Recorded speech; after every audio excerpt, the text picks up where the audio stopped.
नमस्कार दोस्तों, स्वागत है आपका एक बार फिर से समग्र ज्ञान पर। दोस्तों, अगर आप अपने जीवन में कुछ नया सीखने की चाह रखते हैं तो चैनल को सब्सक्राइब जरूर करें। रामनवमी के दिन एक चीज जरूर खा लेना, पूरे साल जमकर पैसा आएगा। जी हाँ दोस्तों, आज हम आपको बताने जा रहे हैं कि रामनवमी के दिन ऐसा कौन सा खास प्रयोग करना चाहिए, साथ ही वो कौन सी चीज खा लेने से पूरे साल जमकर पैसा आएगा, धन धान्य की समृद्धि होगी तथा सुख शांति और समृद्धि का वास होगा। चैत्र माह के शुक्ल पक्ष की नवमी तिथि के दिन भगवान श्री हरि विष्णु नारायण के 21वें अवतार के रूप में त्रेता युग में महाराज दशरथ तथा महारानी कौशल्या के घर में मर्यादा पुरुषोत्तम प्रभु श्री राम जी का जन्म हुआ था। इसीलिए रामनवमी का दिन सबसे खास समझा जाता है। रामचरितमानस में तुलसीदास जी ने लिखा है कि नवमी तिथि मधुमास पुनीता शुक्ल पक्ष अभिजित हरिबिदा यानी अभिजीत मुहूर्त में भगवान श्री राम का जन्म हुआ था, यानी कि चैत्र मास की शुक्ल पक्ष की नवमी तिथि के दिन ठीक मध्याह्न समय अभिजित मुहूर्त पर यानी दोपहर 12 बजे प्रभु श्री राम जी का प्राकट्य हुआ था। उनका जन्म अयोध्या में हुआ था। तभी से रामनवमी का दिन सबसे महत्वपूर्ण और खास समझा जाता है। रामनवमी को सर्वार्थ सिद्धि योग के साथ कई सारे शुभ योगों का निर्माण हो रहा है। इसी कारण ये रामनवमी बहुत ही खास बन रही है। रामनवमी के दिन यदि हम कोई भी नया काम करते हैं, शुभ काम करते हैं और मंगल कार्य का शुभारंभ करते हैं तो वह सबसे ज्यादा हमारे जीवन में लाभदायक सिद्ध होता है। इस रामनवमी के दिन कौन सी चीज खा लेने से पूरे साल आपको धन की कमी नहीं आएगी, ये हम आपको बताएंगे। लेकिन दोस्तों, उससे पहले आपसे रिक्वेस्ट करते हैं कि वीडियो को लाइक जरूर करिएगा, दोस्तों को शेयर कर दीजिएगा और अगर आपने अभी तक चैनल को सब्सक्राइब नहीं किया है तो चैनल को सब्सक्राइब करके बेल आइकन जरूर मिलेगा। इस रामनवमी को बहुत ही विशेष व दुर्लभ योग है, क्योंकि इस दिन कई सारे शुभ संयोगों का निर्माण हो रहा है। इसलिए रामनवमी के दिन अगर एक चीज खा ली तो पूरे साल जमकर पैसा आता है। पैसे की किल्लत कभी नहीं झेलनी पड़ती है। जी हाँ दोस्तों, इस दिन सुबह जल्दी उठें तथा स्नानादि और नित्य कर्म से निवृत्त होकर अपने घर के देवी देवताओं की पूजा करें। भगवान सूर्य नारायण को जल अवश्य चढ़ाएं तथा रामनवमी का व्रत करें। रामनवमी का जो व्रत होता है वह 3 पहर तक ही समझा जाता है। 3 पहर का अर्थ होता है कि सूर्योदय से लेकर लगभग दोपहर 2:50 बजे तक 3 पहर पूरे हो जाएंगे। यदि आप रामनवमी का व्रत रखना चाहते हैं तो आपको 3 पहर व्रत करने के बाद भोजनादि ग्रहण कर लेना चाहिए, और यदि व्रत नहीं भी रखते तो आप राम जन्मोत्सव के बाद भगवान को भोग लगाने के पश्चात भोजन अधिग्रहण कर सकते हैं। तो रामनवमी के दिन सर्वप्रथम सुबह सब कार्यों से निवृत्त होकर प्रभु श्री राम का मध्याह्न काल में विशेष पूजन अर्चन करें। प्रभु श्री राम का पूजन करने के लिए उनका आवाहन किया जाता है और आवाहन करने के लिए उनके सामने अक्षत और कुश चढ़ाए जाते हैं। उसके बाद प्रभु श्री राम को स्नान कराया जाता है। 4 बार प्रभु को स्नान कराएं तथा उनके हाथ धुलाने के लिए उनके हाथ में जल प्रदान करें। प्रभु को दूध, दही, शक्कर तथा पंचामृत जो 5 चीजों से बना जाता है, इनसे स्नान करें। चंदन जल से स्नान करें और इत्र लगाएं। उसके बाद प्रभु को तुलसी दल जरूर चढ़ाएं, क्योंकि तुलसी दल प्रभु को बहुत प्रिय होता है। उसके बाद अक्षत और पुष्पमाला चढ़ाएं और प्रभु श्री राम को अनेक तरह के सुगंधित इत्र आदि अर्पण करें। उसके बाद प्रभु को सुंदर सुंदर वस्त्र धारण कराएं। अच्छी तरह से प्रभु का श्रृंगार करें। यह कार्य दोपहर 12 बजे से पहले पहले संपन्न करने और ठीक 12 बजे के समय भगवान के समय भोग रखें, और भगवान को भोग के रूप में अनेक तरह की मिठाइयाँ और अन्य भोग सामग्री उनके सामने रख सकते हैं। पंचमेवा वगैरह फल में सेब, अंगूर,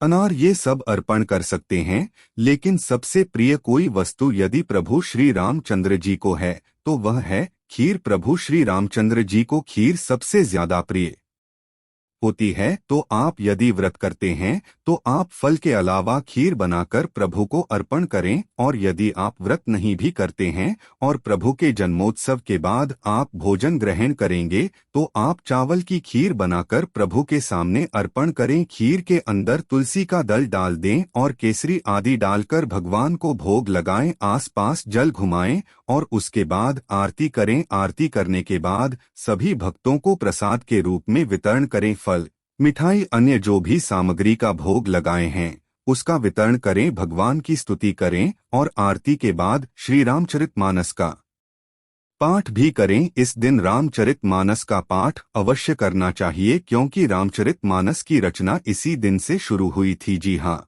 रामनवमी के दिन से ही शुरुआत हुई थी, इसलिए आप राम के नाम का उच्चारण जरूर करें। पूजन आरती संपन्न होने के बाद प्रभु से हाथ जोड़कर प्रार्थना करें, हे प्रभु, आप तो अंतर्यामी हैं और आप साक्षात विष्णु के अवतार हैं। मन की प्रार्थना, मनोकामनाओं की प्रार्थना, अपनी जितनी भी मनोकामनाएं हैं वो प्रभु के सामने बोल दें और उनसे बोलें कि हमारी जितनी भी मनोकामनाएं हैं वो अवश्य पूरी करें। और उसके बाद जब आप भोजन ग्रहण करते हैं तब प्रसाद के रूप में इस दिन आपने जो खीर का भोग भगवान को लगाया है उसको जरूर स्वयं ग्रहण कर लीजिए। यदि आपको रामनवमी के दिन वो एक चीज जो खानी है वो ये खीर है, इस दिन खीर खाने का बहुत विशेष महत्व समझा जाता है। रामनवमी के दिन खीर खाने से जीवन में कभी भी कंगाली का सामना नहीं करना पड़ता और पूरे साल जमकर पैसा आता है।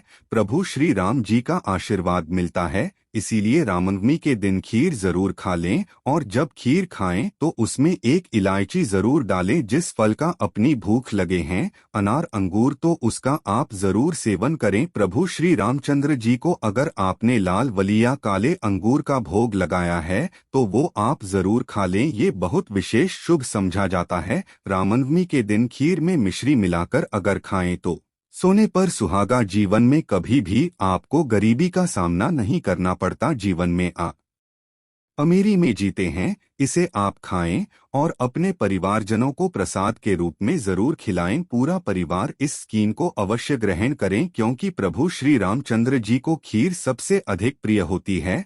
और जो चीज प्रभु श्री राम जी को प्रिय है, अगर वो चीज रामनवमी के दिन आप खा लेते हैं तो पूरे साल जमकर पैसा आएगा, पैसों की किल्लत कभी झेलनी नहीं पड़ेगी। दोस्तों, इस बार की रामनवमी के दिन विशेष शुभ दुर्लभ योगों का निर्माण हो रहा है, तो वहीं कई सारे राजयोग भी बन रहे हैं। कई सारे ग्रहों का त्रिग्रही योग बन रहा है, कई सारे राजयोग और धन योग का निर्माण हो रहा है, सर्वार्थ सिद्धि योग का भी निर्माण हो रहा है। इतने सारे शुभ योग, राजयोग और धनियों के निर्माण के चलते अगर रामनवमी के दिन आप ये खीर खा ली और काला वाला या लाल वाला अंगूर खा लें, अगर वो नहीं मिला तो हर्बल अंगूर भी खा लें, तो पूरे साल जमकर पैसा आएगा। पैसे की किल्लत आपको नहीं झेलनी पड़ेगी। दोस्तों, ये एक चीज खलने से जीवन की समस्त मनोकामनाएं पूरी होती हैं और भगवान का सीधा सीधा आशीर्वाद आपके जीवन में मिलता है। आपको किसी भी तरह की कोई किल्लत नहीं झेलनी पड़ती। तो दोस्तों, इस बार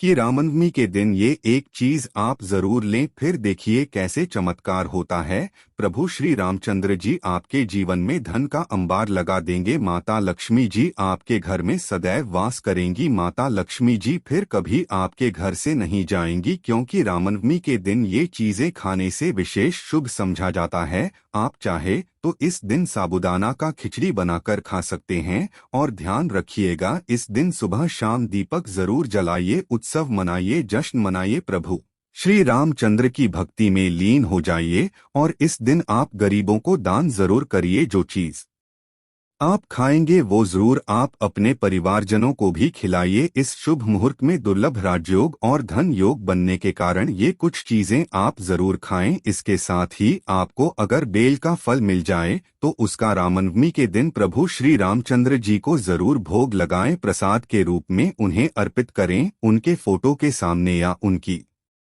मूर्ति के सामने रखें। और अगर आप बेल का फल अर्पित करने के बाद प्रसाद के रूप में खा लेते हैं तो जीवन में कभी भी कंगाली का सामना नहीं करना पड़ेगा। जीवन में जमकर पैसा आएगा और जीवन में हर तरह की सुख सुविधाएं प्राप्त होगी। तो दोस्तों, रामनवमी के दिन आपको खीर जरूर खरीदनी है। और रामनवमी के दिन आप अगर बेल का फल, जो कि आजकल के समय में आपको जरूर मिल जाएगा, तो आप उसको खरीद कर ला सकते हैं। और ये गांवों में तो आसानी से मिल जाता है। तो बेल का फल तोड़कर लाइए, प्रभु श्री रामचंद्र जी को जरूर अर्पित करिए और उसे फोड़कर प्रसाद के रूप में आप खा लीजिए, अपने घर के सदस्यों को खिलाइए, फिर देखिए कैसे चमत्कार होता है। आप जीवन में सुख, शांति, वैभव सब कुछ प्राप्त करते नजर आएंगे, धन का अंबार लग जाएगा। तो दोस्तों कमेंट में सच्चे दिल से जय श्री राम जरूर लिखें। आज के लिए बस इतना ही दोस्तों। अगर आपको ये वीडियो पसंद आया है तो वीडियो को लाइक करिएगा, दोस्तों को शेयर जरूर करिएगा और चैनल को सब्सक्राइब करके बेल आइकन जरूर बताइएगा ताकि आने वाली वीडियो आपको सबसे पहले मिले। दोस्तों मिलते हैं अगली वीडियो में, तब तक के लिए धन्यवाद।